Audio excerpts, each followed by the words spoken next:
Today we're going to be going over my entire hair routine and how I brought my hair back to life from being bald over the last 3 years to having much more hair on my head. We're going to break this video down into 3 sections. I'm going to talk about how I lost my hair and when I lost my hair, just to add some context of where I was at before I started. Then we're going to go into the details of everything I use and why I use it. And finally, we're going to go over the timing. Just like if you want to work out and grow your muscles, you're probably not going to hit the same thing every day because that's going to overexert it, not letting it rest. Same thing with hair, and that's what we're going to do in this routine. And also, if you guys enjoy the video, please give it a huge thumbs up and subscribe to the YouTube channel as we're on the road to 100,000 YouTube subscribers. I'll greatly appreciate the support as you guys have helped me so much on my hair journey, and now I'm happy to hopefully help you guys out. So with that being said, let's get started. Now, for the most part, I can break my hair down to androgenic alopecia or male pattern baldness and blame it on family genetics. However, I did have an instance back in 2019 when COVID hit where I got really sick and started to experience more hair loss than usual. At this time, I got on some special shampoos, and after every workout, I would shampoo and condition my hair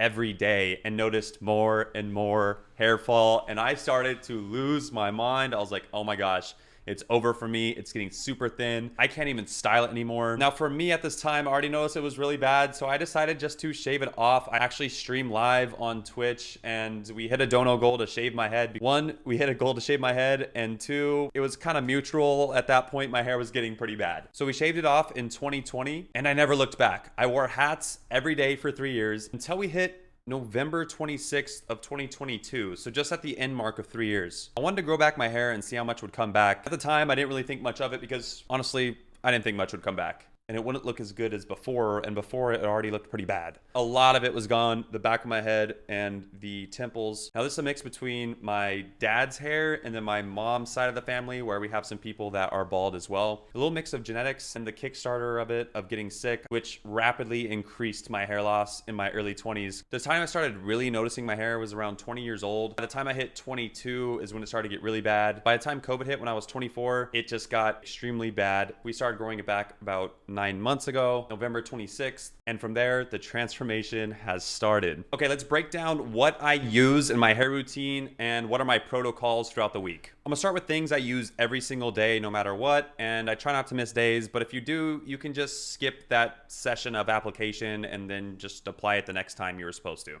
It's not going to be the end of the world. Be as consistent as you can. Just for context, this would be my perfect week for a hair routine. Doesn't mean I'm always perfect when it comes to that particular routine. For the most part, I have been very disciplined on doing this weekly and seeing the best results doing it. Now, in the last 9 months of growing back my hair, I tried a lot of different things. I'm using minoxidil 5%. Now, I buy this from Target. It's like $23.99. Alcohol-based solution. I'll apply it twice a day, in the morning and at night. I'll apply it to the back of the scalp and let it run down my scalp into the temples, rub it into my temples and the back of the scalp. And this is a vasodilator, so it helps with blood flow and open up those hair follicles to help stimulate it, but it also lengthens the time of the hair cycle. They actually use this as a heart medication years ago. I found that taking heart medication orally, people started having side effects of hair growth. And so they made it into a topical solution that's a little bit safer. There are those slight side effects of possible heart palpitations, irritated and dry scalp. So if you are going to use this, just be careful. But for the most part, everyone that has used topical minoxidil have seen pretty good feedback and not a lot of bad side effects. And only about 50% of people that use minoxidil by itself see results. Hoping for the best and hope this would work for you. The next thing I take is finasteride. This is a topical gel finasteride from Zion Health. And finasteride is a 5-alpha reductase inhibitor, meaning it will block the transition from testosterone into dihydrotestosterone, or DHT. This DHT will attach onto the hair follicles, eating away at it, making it thin, and then eventually fall out. The main cause for male pattern baldness. However, because it messes with that conversion of testosterone to dihydrotestosterone, there is chances of side effects, which is why I take this particular product. Now, they are a brand sponsor for me, so I get it sent for free. However, this is $99 a month. Yes, it is a little bit more expensive than the oral medication just because it limits the side effects by applying it in a gel that slowly releases it throughout the day and helping it target more of the hair follicle, going less systematic. Oral medication is a lot more affordable and it's essentially going to do the same thing. Now, I tried oral finasteride back in like month 2 and found pretty quickly within the first month that I was getting side effects. My libido was down, my energy was down, and it felt like I got kicked in the nads. Hopefully YouTube doesn't get mad at me for that. I found the topical gel from Zion. This finasteride has worked well for me, and I haven't experienced those bad side effects I get with the oral medication, just because I feel like the oral medication was a little bit more harsh when taking it and directly into your system. I take this daily and I apply it at nighttime. Comes out in a gel, and I'll apply it mainly to the back of the head, and then I'll spot treat it on my hairline as well. The next thing I use is micro needling. Now I use this once a week, bunch of little needles that pokes your scalp, and I use a 1.5 length. I'll prick my scalp all over, including the hairline and where I want new growth, 2 to 3 times in the exact same spot. Now they have derma rollers, but if you have longer hair and roll over your hair, it's gonna kind of cut it up. Stamp when you press it, it's not gonna damage the actual hair that's grown out of your head. Now I have a dermapen, but it's super aggressive, so if you're looking into starting to microneedle, I would recommend a stamp. Anywhere from a 0.5 to 1.5 length. There's not like a specific size that's supposed to be most effective, but in between those ranges are good. So if you find yourself starting with a 0.5, you can slowly increase that length. This is also shown to be very effective with other topical products like the minoxidil, the finasteride. And the fourth and final product that we use is going to be rosemary oil. Now this has been something I've been using since the beginning, and I'll actually mix it with a carrier oil like pumpkin seed oil or castor oil. This is shown to be just as effective as minoxidil 2%. And a lot of people ask me, why are you using rosemary oil if you already use 5% minoxidil? The 5% minoxidil is an alcohol-based solution. To be honest, it's dried up my scalp. Rosemary oil has helped me hydrate my scalp. It helps with skin irritation. It's an anti-inflammatory. Brings the same growth properties as minoxidil 2%. I find this most helpful 4 to 8 hours. I will apply it to my scalp before my wash days, and found it to really regulate the side effects from the minoxidil and still give me great results. Don't get me wrong, this is not stronger than minoxidil 5%. I keep it in my routine because it reminds me of where I started. I still see progress with it. Now, pumpkin seed oil isn't really proven for anything, a natural DHT blocker. And what I'll do is I'll do like a 4-to-1 ratio. So I'll do 4 tubes of the pumpkin seed oil with 1 whole tube of the rosemary oil. Now online, it says to do a tablespoon with 5 to 10 drops of the rosemary oil, but I use way more rosemary oil. I haven't had a problem with it. Put a few drops in your shampoo. I also use castor oil for a while, but it is a little bit thicker to absorb into the scalp. When you're looking at different oils, just know that different oils are thinner and thicker than the other, and the thinner the oil, the better, so it can absorb easier into the scalp while carrying the rosemary oil. You don't want to do the rosemary oil by itself because it is an essential oil, and yes, it burns the scalp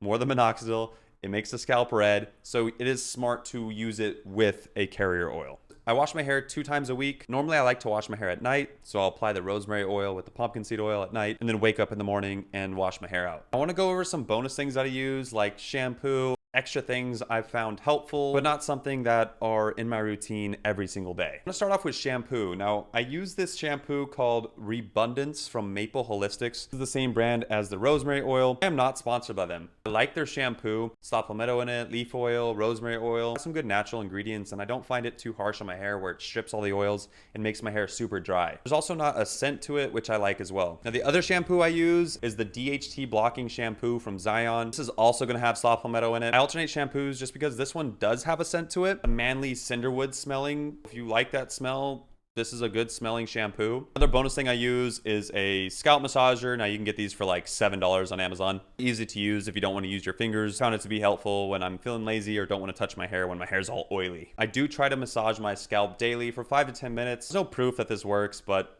it's a good relaxer and it lets me loosen some tension in my head, which in return will help your skin, your face, your mental health, your stress. So I massage my scalp 5 to 10 minutes a day, and I find it really helpful. Last thing is just like preventative measures, silk pillowcases. If you're wearing a hat, I mean, hats don't make your hair fall out, but if you're wearing a hat, I do the satin lined hats because they're a good material on the hair. Taking a shower, I like to use cold water. Now I only shampoo twice a week and I work out 5 days a week. So when I work out, I actually get back home from the gym, my hair's all sweaty, and I'll end up rinsing it out with water. Now I do make rosemary water, and this is something I add in as a bonus, but when I make rosemary water, I have it for 2 to 3 weeks.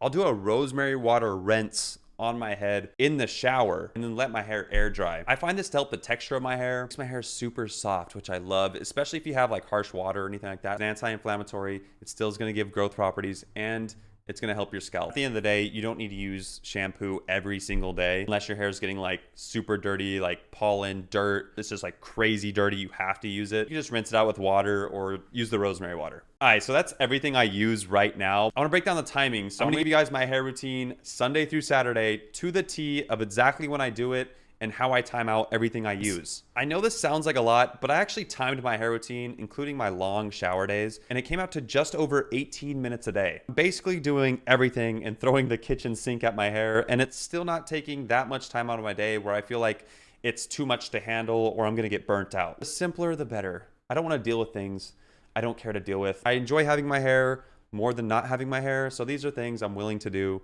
in my day, in my time, to have hair on my head. There's no shame in shaving it, yo. There's no shame in it, no shame. Let's break this down day by day for you. I'm gonna try to make this as simple as possible and as quick as possible, so hang in there with me. Sunday is gonna be your big hair routine day. Start off the morning with minoxidil 5% and your finasteride. And we get to the evening, minoxidil 5% again. Let that dry. I'll take my special mixture of pumpkin seed oil, rosemary oil, and castor oil, which then I will apply to my hair about 1 ml, about the same amount as the minoxidil. I'll massage it all into my hair the very last thing before I go to bed, do my little scalp massage, and go to sleep. I will wake up Monday morning and wash my hair out with the shampoo and conditioner. I will then let my hair dry and then apply my minoxidil 5%. Monday night, apply the minoxidil 5%, let that dry, and then apply the finasteride. The only reason I do that is because I'm still working out during midday and I'm rinsing my hair out with water after my workout. You want to keep the finasteride in your hair as long as possible to get the full effect. The minoxidil you want in your hair for a minimum of 4 hours. So rinsing it out after my workout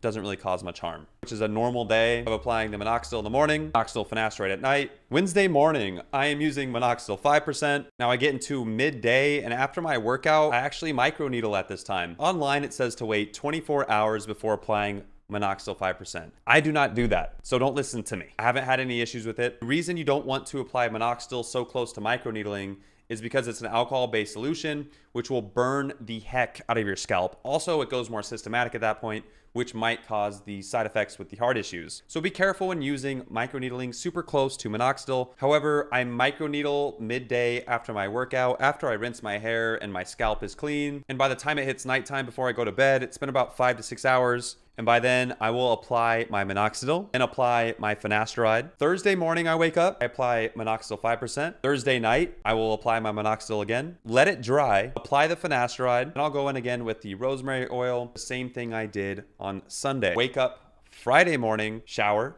Now, what's nice about this timing, it allows me to have good looking hair Monday morning and good looking hair Friday morning. Have good looking hair for the week and good looking hair for the weekend. After the shower, I'll apply my minoxidil, and then at night, apply my minoxidil again, and then apply the finasteride again. We get into Saturday, which is a normal day of applying the minoxidil in the morning, minoxidil finasteride at night, and now we are back to Sunday. Now, I know it's kind of a lot of information. Everyone's life is different, so you might need to adjust a few things to make it make sense for your life. But if you're trying to align everything up the way I am, and it doesn't work for you in your life, then don't do it. There's days I can't do everything perfectly, but that would be my perfect week if I could do it that way. We all get busy, life gets busy. Customize it and get it in as much as you can. And like I said, if you miss an application, if you skip a wash day, it's not the end of the world. Plan ahead for the things you're gonna use and when you can do it. It's definitely gonna help you out. Remember, these are things that has helped me out. Pretty sure if you were to do everything exactly to the T how I did it, you would see great results too. I feel good working on yourself and seeing progress. And that's what it's all about. It's just putting effort into yourself, giving you that confidence back and feeling better about who you are and looking yourself in the mirror. So I got a lot of my confidence back. I don't wear hats anymore. I'm feeling much better about myself. Over the last 9 months, we've seen some great progress. 1/2 inch on my hairline, and then the crown density has been so much better. Hopefully you guys enjoyed this video. And if you want more content like this, let me know in the comment section below of what I should be filming next to help you guys out on your hair journey. Also be doing a lot more self-help and improvement things as I do a lot more stuff than just hair. Hit that like button on the way out. Love y'all. Peace.